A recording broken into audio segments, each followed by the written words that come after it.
Hey guys, Metal Jesus here, and I am back with a quick review and some gameplay of Into the Dead 2, running on the Nintendo Switch. And every time a game has 2 in it, I always think Electric Boogaloo, because I am an old person and I do remember that classic 80s movie, Breakin' 2, Electric Boogaloo.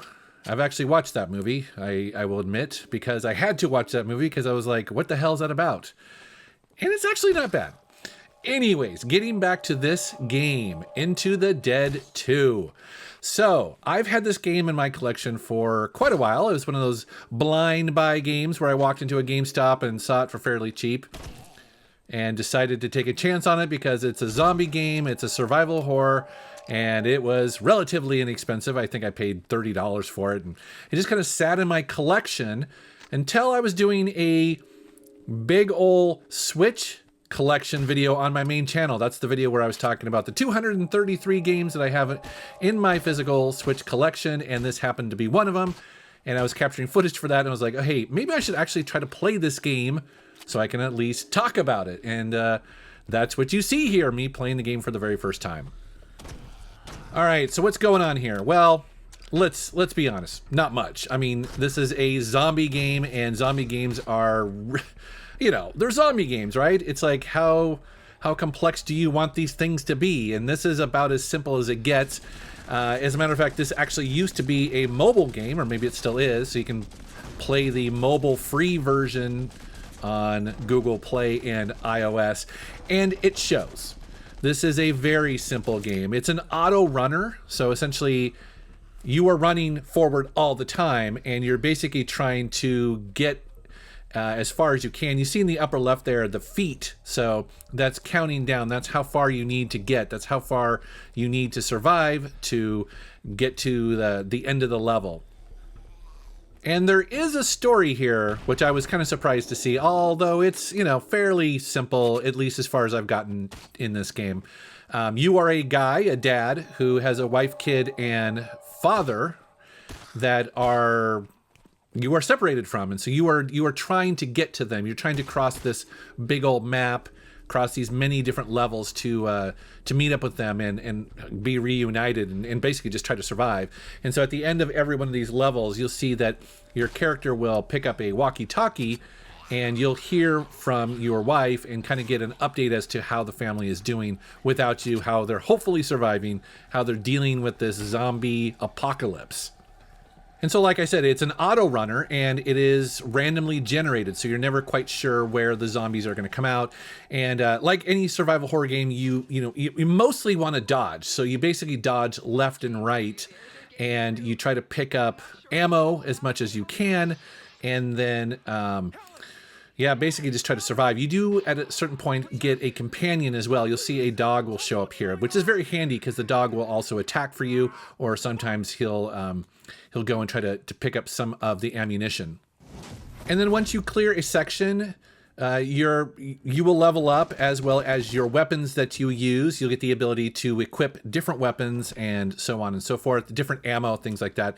Later on, you'll see that I actually get explosive ammo, which is actually pretty cool. There's also other things that you can do in this game too, like for instance, you'll have other objectives. You saw there where it'll want you to kill a certain number of zombies, or maybe sometimes run through a building, which is more dangerous because you don't have as much room to dodge left or right, things like that. And so it may sound like there's a lot going on in this game, and maybe there is, but in general, actually, this is a pretty simple game. And I got, I think, I got far in this game. I basically played it for a half an hour, kind of capturing this footage, and I don't think I died more than twice. So I do think that maybe this game has been kind of dumbed down a little bit from the mobile version, because there's no, this is a physical retail release. And so as far as I can tell, I don't think there is any in-app purchases or anything like that. I kind of feel like it maybe have been dumbed down a little bit, because I played it for a long time and didn't really have much challenge in this game. As a matter of fact, it kind of got a little boring towards the end. Again, as a mobile free game, that's kind of what you expect, right? You're gonna just play it for 30 seconds, maybe 5 minutes at the most, try to get a little bit further each time. But sitting down with a game like this, I towards the end, I was getting a little bit bored. I actually just was like, okay, I've played this game enough, you know, and it's stretching out the story. So really wasn't giving me much to motivate me to continue playing it. It's not like a terrible game. It's actually kind of fun. And actually, if you end up picking this game up, know that you'll have way more fun after you get a little bit further in the game, because it is a little bit more challenging. But as you'll see, it's not that much challenging. I mean, I haven't put an hour or two into this game, and I can't imagine why you would, but I don't know. I guess that's definitely a negative towards it. You know, it just seems very simple, very basic. So I just looked on Amazon to see what the price of this is, and I guess the retail price of it when it first came out was $40, $39.99, and I think that's a little much. Now, I do see that Amazon is currently selling it for basically half off, so $18. That is more in line with, I think, what this game is probably worth. You know, an $18 game that's this complex, maybe this brainless, you know, that's a better price for it, I think. I think that's a better value. Again, it's something that you're not going to play for weeks or months on end, but I can see myself going back and seeing just how far I can get into it.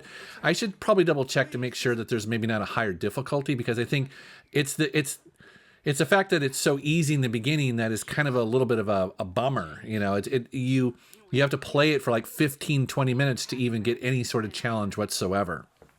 Oh yeah, and spoiler alert on this footage here. I apologize for that. You're kind of learning about dear old dad. But it's a zombie game, okay? You know, and it's a budget title. So, you know, it wasn't that surprising that he might get bit, right? You guys have seen The Walking Dead. Hello?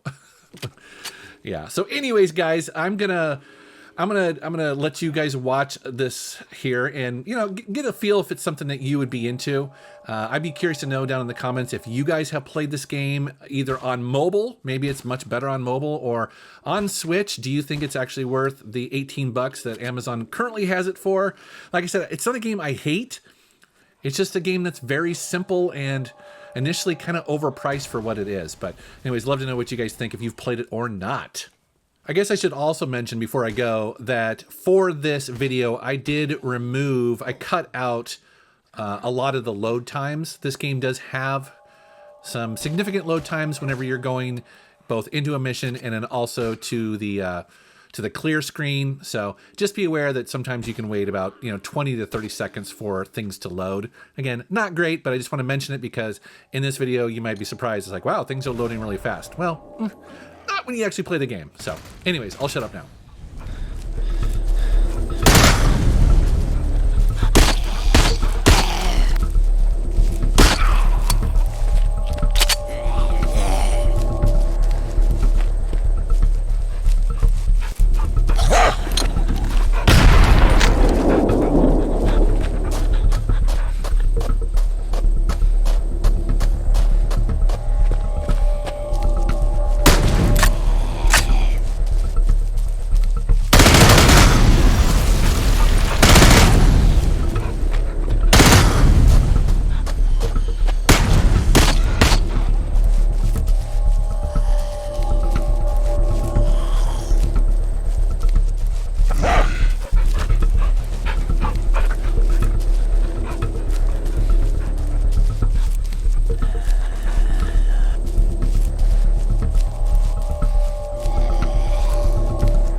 We made it to town.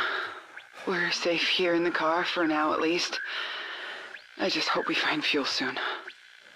I'm glad you're safe. Helen. About Dad? He would have asked you to. You know that, right? Yeah. It's just... I can't believe he's gone too. James... Yeah? Get here soon, okay?